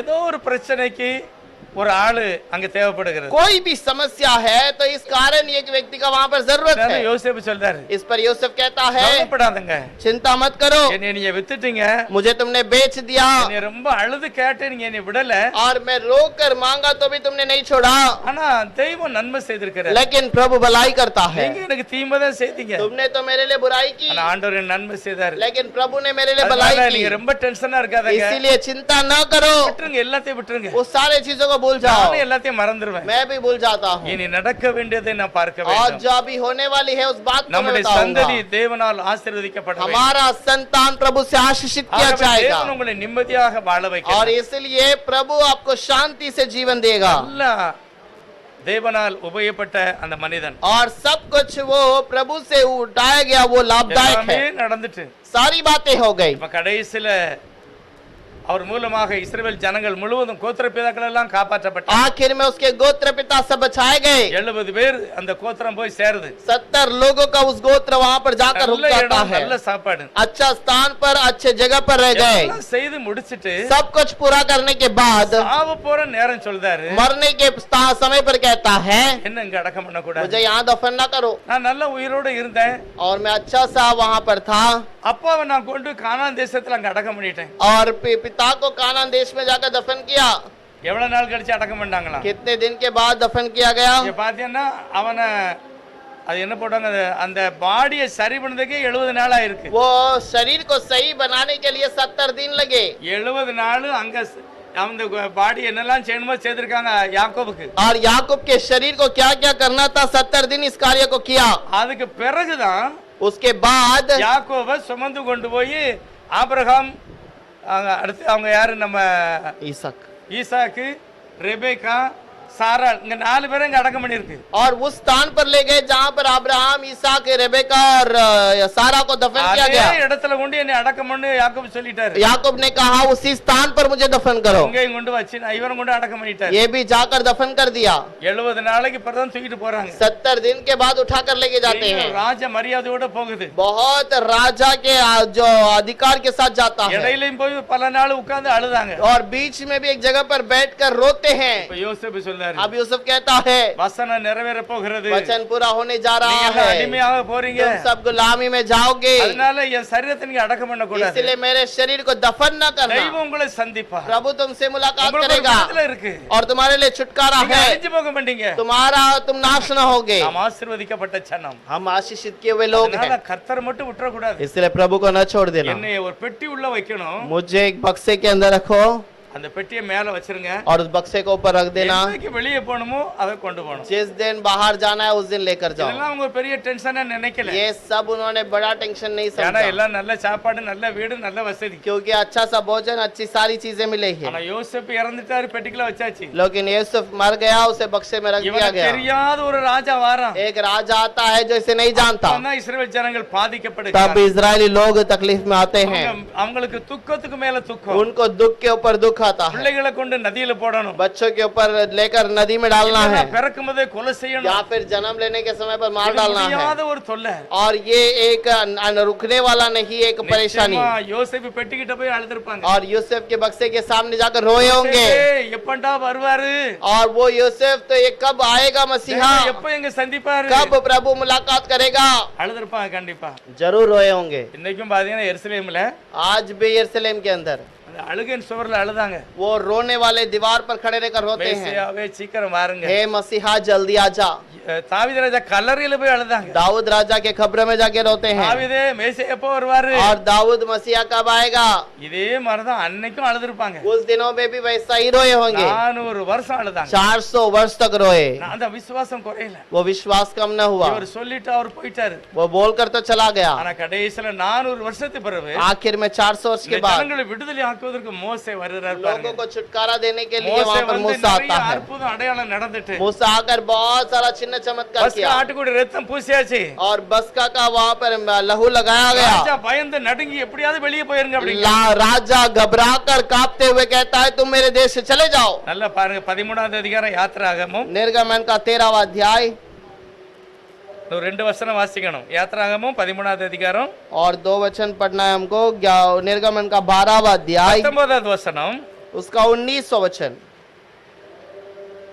மோசே தன்னோடே கூட யோசேப்பின் எலும்புகளை எடுத்துக்கொண்டு போனான். தேவன் நிச்சயமாய் உங்களை சந்திப்பார். அப்பொழுது உங்களோடே கூட என் எலும்புகளை இவ்விடத்திலிருந்து கொண்டு போங்கள் என்று யோசேப்பு சொல்லி இஸ்ரவேல் புத்திரரை உறுதியாய் ஆணையிடும்படி செய்திருந்தான். மோசே அந்த பெட்டியை போய் எடுங்க, और मूसा कहता है उस बक्से को उठाओ, மோசே அங்கெல்லாம் இல்ல, அவன் சொல்லும்போது மோசே அங்க கிடையாது, और वो मूसा वहां पर नहीं था जब यूसुफ ने ये बातें कही थी। 400 வருஷம் கழிஞ்ச பிறகு மோசே வராரு, 400 साल के बाद ही मूसा आता है। அப்ப எல்லாருக்குமே தெரியும் யோசேப்பு சொன்னது நடக்கும், अब सबको पता है यूसुफ ने जो कहा वो होगा। இந்த மோசையும் நம்பி இருக்காரு, ये यूसुफ ने मूसा ने भी भरोसा किया, அந்த பெட்டியை தூக்கிட்டு போறாங்க, और सही समय पर बक्से को उठाकर लेकर जाते हैं। வனாந்தரத்துல எகிப்தை விட்டு வெளியே வராங்க, जंगल में मिस्र से बाहर आए, அங்க முன்னால போறாரு, யாரு போறா, மோசே போறாரு, आगे मूसा चल रहा है, பின்னால அவன் சவப்பெட்டி போகுது, उसके बाद उसका बक्सा जो उस यूसुफ का मरा हुआ उस हड्डी का बक्सा है, சவக்கடலெல்லாம் கடந்த பிறகுதான் उस लाल समुद्र को पार करने के बाद ஆண்டவர் தரிசனத்துல சீனாய் மலையில இறங்கி உடன்படிக்கை பெட்டி செய்தாங்க, प्रभु दर्शन में दिया और वो वाचा का संदूक उन्हें दिया। இப்போ உடன்படிக்கை பெட்டி முன்னால போகுது, अब वाचा का संदूक आगे जाता है, பின்னால யோசேப்பினுடைய சவப்பெட்டியை கொண்டு போறாங்க, उसके पीछे ही यूसुफ के उस बक्से को ले जाते हैं। 40 வருஷம் சுமந்து கொண்டு போறாங்க, 40 वर्ष तक ले गए। யோசுவாவின் புத்தகம் 24வது அதிகாரம், योशुआ का किताब 24वां अध्याय 32வது வசனம், 32वां वचन। இஸ்ரவேல் புத்திரர் எகிப்திலே இருந்து கொண்டு வந்த யோசேப்பின் எலும்புகளை அவர்கள் சீகேமிலே யாக்கோபு சீகேமின் தகப்பனாகிய எமோரியருடைய புத்திரனின் கையிலே 100 வெள்ளிக்காசுக்கு கொண்ட நிலத்தில் பங்கிலே அடக்கம் பண்ணினார்கள். அந்த நிலம் யோசேப்பின் புத்திரருக்கு சுதந்திரமாயிற்று. 400 வருஷத்துக்கு பிறகு நடந்திருக்கு பாருங்க, 400 वर्ष के बाद ये बात हुआ है। அவன் சொன்னது அப்படியே நடத்திட்டாங்க, जो उसने कहा उस कार्य को वैसे ही पूरा किया, ஒவ்வொரு சந்ததியும் தேவனுடைய மனிதர்கள் சொன்ன வார்த்தையை நம்பினார், और हर एक बात को वो प्रभु ने जो कहा उसे पूरा किया। சபைலாம் கிடையாது, कलीसिया नहीं था, தீர்க்கதரிசிலாம் கிடையாது, भविष्यवक्ता नहीं थे, ஆனா அது அப்படியே நடந்து எல்லாம் புருப்பாயிட்டு, वो वैसे ही होकर पूरा किया गया। அதுதான் முக்கியமான ஒரு இடம், और यही एक मुख्य स्थान है, அது எருசலேம் சபைக்கு பக்கத்துல தான் वो இருக்கு, यरूशलेम के भवन के पास है। அது கொல்கத்தா மலையோட தான் ஒட்டி இருக்கு. वो कोलकाता उस पर्वत के पास में है। இயேசுவானவர் மகா சத்தமாய் ஜீவனை விடும்போது, यीशु जब ऊंचे शब्द से अपने प्राण को அவர் छोड़ा, கல்லறை விட்டு வெளியே வரும்போது, वो जब कब्र से बाहर आया, ஆபிரகாம், ஈசாக்கு, ரெபெக்கா எல்லாரும் வெளியே வந்துட்டாங்க. अब्राहम, ईसाक, रेबेका सब लोग बाहर आ गए। யோசேப்பு வெளியே வந்துட்டாரு. यूसुफ भी बाहर आ गया। எவ்வளவு ஒரு மகிமையான தரிசனத்தை அன்னைக்கு பார்த்திருப்பாரு. कितना महिमा का दर्शन को उन्होंने उस दिन देखा है। யோசேப்பு சொன்னது அப்படியே நடந்துட்டு. यूसुफ ने जो कहा वो वैसे ही पूरा हुआ। இயேசுனார் சொல்லுகிறாரு, यीशु कहता है, நான் கண்டிப்பா திரும்ப வருவேன். मैं जरूर जल्द आऊंगा। ரெண்டு பேரும் அங்க வந்து சொல்றாங்க, दो लोग वहां पर आकर बातें करते நீங்க हैं, வானத்தை அண்ணாந்து பாக்குறீங்க, क्यों तुम आकाश की ओर देख रहे हो? உங்களுக்கு முன்ன இருந்து போன இயேசு எப்படி போனாரோ அப்படியே மறுபடியும் तुम्हारे सामने यीशु जिस प्रकार उठा लिया गया वैसे ही वापस आएगा। மறந்துடவே கூடாது. भूल न जाना, இப்படியே இராது உலகம். दुनिया ऐसे ही नहीं रहेगा। சீக்கிரமா ஏதோ நடக்க போகிறது. जल्द ही कुछ ना कुछ होगा। நம்முடைய தேவனுடைய ஜனத்தை அவர் எடுத்துக்கொள்ள போகிறார். प्रभु अपने लोगों को उठा लेगा அவர் மத்திய ஆகாயத்துல வர போகிறாரு. और वो बीच आकाश में आएगा। பெரிய சத்தம் போட போகிறார். बहुत ऊंचे शब्द होने वाला है அவருடைய பிள்ளைகளுக்கு மட்டும் தான் கேட்கும். और केवल उसके बच्चों को ही सुनाई देगा। எப்படி கேட்கும்? कैसे सुनाई देगा? லாசருவே வெளியே வா. हे लाजरस बाहर आ जा। அதே மாதிரி உங்க பேரை சொல்லி, वैसे ही आपके नाम को நம்ம लेकर உயிரோட இருந்தா உங்க பேரை சொல்லுவாரு, நீங்க ரூபம் மாறி மேல போயிருவீங்க. अगर आप जीवित रहोगे तो आपका नाम लिया जाएगा, आप रूपांतर में बदल இல்ல जाओगे। மரிச்சிருந்தா கல்லறை உள்ள இருந்து வெளியே கொண்டு வந்துருது. अगर मर जाओगे तो तुम्हें उस कब्रों में से उठा लेगा இதுதான் நடக்க போகுது.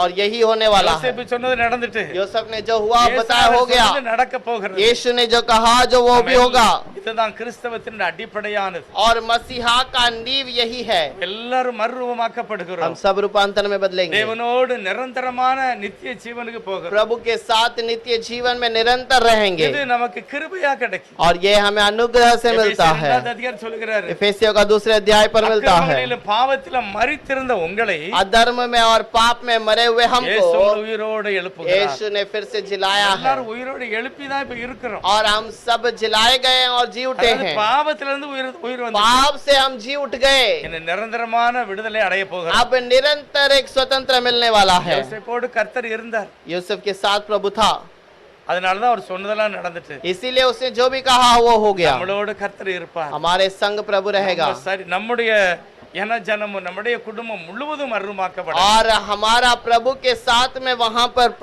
उसके सारे परिवार के साथ रहेगा। கர்த்தர் அப்படிப்பட்ட மகிமையான ஆசீர்வாதம் தருவார். प्रभु ऐसे महिमा का आशीष देगा। எல்லாரும் கர்த்தருடைய நாமத்தை நோக்கி பார்க்கலாம். हम सब प्रभु की ओर देखेंगे। யோசேப்புக்குள்ள இருந்த அதே நம்பிக்கை, यूसुफ के अंदर का वही भरोसा, யோசேப்புக்குள்ள இருந்த அதே ஒரு விசுவாசம், यूसुफ के अंदर रहने वाला वही विश्वास, அந்த நம்பிக்கையோடு நம்ம வாழணும். उस भरोसे के साथ हमें रहना है। கர்த்தர் நிச்சயமாக சந்திக்க போகிறார். प्रभु जरूर हमसे मुलाकात करेगा அவர் உயிரோடு இருக்கிற நாமையும் கூட மரித்திருவங்களையும் கூட அவர் சந்தித்து மாற்ற போகிறார். और जो हम जी उठे हैं प्रभु उसको भी हमें रूपांतर में ले जाएगा। தெசலோனிக்கே சபைக்கு சொல்லும்போது சொல்லுகிறார், थिस्सलुनीकियों के कलीसिया को कहता है கர்த்தர் தாமே வரப்போகிறார். प्रभु खुद आएगा, கர்த்தர் தாமே எக்காலத்தோடு வரப்போகிறார். प्रभु खुद उस तुरी के साथ आएगा அவர் தாமே மிகுந்த சத்தத்தோடு வரப்போகிறார். और वो खुद तुरी की आवाज के साथ आएगा அவருக்காக அடக்கமண்டப்பட்டோர் உயிரோடு எழும்புவார். और उसके साथ जो दफन किए गए वो वहां पर उसके संग रहेंगे இரண்டாவது உயிரோடு இருக்கிற நாமும் மறு ரூபமாக்கப்படுவோம். और जो हम उसके साथ में जीवित हैं रूपांतर में बदलेंगे விதமாக நாம் எப்பொழுது கர்த்தரோடு இருப்போம். और हमेशा हमेशा सर्वदा ऐसे ही அது रहेंगे நிரந்தரமான ஒரு வாழ்க்கை. और ये हमेशा की அது जिंदगी है எல்லா பலவீனத்திலிருந்து விடுவிக்கப்பட்ட ஒரு வாழ்க்கை. और ये सारा कमजोर से दूर किया அது जाने वाली இன்னைக்கு बात। இங்க இருக்கிறது போல இருக்காது. आज जैसा है वैसा नहीं रहेगा அது எல்லாம் மாறி இருக்கும். और ये सब बदल जाएगा। யோவான் நிருபத்தில் சொல்லுகிறார், योना की किताब में कहता நாம் है அவரை தரிசிக்க போகிறோம். हम उसका दर्शन करेंगे। ஆகவே அது எப்படி இருப்போம் நமக்கு தெரியாது. ये कैसा होगा हमें नहीं पता, ஆனா ஒன்று தெரியும், लेकिन एक बात நாம் पता அவரை है முகமுகமாய் பார்க்கிற போகபடிதான் और हम उसको चेहरे से चेहरे मुलाकात करेंगे, நாம் அவரை போல இருப்போம். हम उसके समान बदलेंगे। மகிமையான தெய்வத்துக்கு ஸ்தோத்திரம். महिमा के प्रभु धन्यवाद। விசுவாசத்தினால் நிரப்புங்க. हमें विश्वास पे भर दीजिए। உலகத்தில் எல்லா கவலைகளையும் கண்ணீரையும் நாங்கள் தாண்டி வெற்றி அடைய வேண்டும். दुनिया के सारे संकट को दूर करके प्रभु हम எல்லா जय का जीवन தேவைகளையும் बिताना உம்முடைய है। நாமத்துக்குள்ளாக எங்களை ஆசீர்வதிக்கணும். सारे बातों में प्रभु हम आपके लिए जय का நீ जीवन வேதனை बिताना நீங்க चाहिए। சுகமாய் இருப்பாய் என்று சொன்ன வார்த்தை तो நடக்கணும். संकट छोड़कर खुशी से रहेगा। உம்முடைய பிள்ளைகள் ஆகாரத்தினால் போஷிக்கப்படணும். आपके बच्चे भोजन से तृप्त हो हो जाए। யோசேப்போடு கர்த்தர் இருந்தார், यूसुफ के साथ प्रभु था, எங்களோடு இம்மானுவேல் இருப்பார். हमारे संग इम्मानुएल रहेगा। இந்த சத்தம் கேட்கணும். वो आवाज को सुनना குடும்பமாக, है, परिवार के தேவ साथ, சத்தம் கேட்கிற மக்களாக प्रभु இருக்கிற की आवाज को सुनने वाले। ஒரு நாளும் கலங்காதிருக்க இருதயத்தை தாருங்க. एक दिन भी जो तरस ना, दूसरों को दुख ना उठाए, वैसा दिल दीजिए। நீர்க்கரை ஓரத்துல வேதாகமத்துல நட்டப்பட்டவர்களா இருக்க உதவி செய்யும். और हर दिन जल के सोते के सामने तेरे वचन के साथ में चलने वाले बच्चे बने। கர்த்தர் எங்களுக்கு உதவி செய்யுங்க. प्रभु आप हमें आशीष அப்படியே कीजिए। செய்வதற்காக நன்றி சொல்லுகிறோம். आप ऐसे चलाने वाले इसलिए धन्यवाद। இயேசு கிறிஸ்து நாமத்தினால பிதாவே. यीशु के नाम से मांगते हैं। ஆமென்.